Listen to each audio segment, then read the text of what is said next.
Rozmat aka, bitta savolim bor. 5 sotix joydan 15 ming dollar daromad bilan chiqish mumkinmi Qulpinoy biznesida?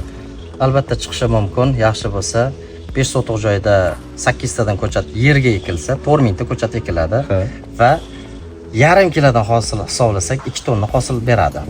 Bu 2 tonnani sredniy 100 ming ko'paytirsa 200 million so'm 200 ga chaqib olsa shu daromadni beradi.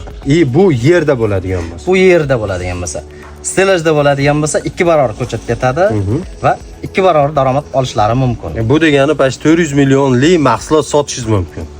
Biz bu joyda o'zi naqdga sotib olingan. Bu yilcha yerda 1-2 yilda stelaj qilish maqsad niyatimiz bor. Ko'ryapsizlar, akani tajribasidan kelib chiqib turib sizlarga ma'lumot berdik. Agar sizlarga qiziq bo'ladigan bo'lsa Qulpinoy biznesi, bizni kuzatib boringlar va ko'proq ma'lumotlar, misol uchun mutaxassislarning o'zini yutug'i, kamchiliklari hammasini ko'rsatib borishga harakat qilamiz.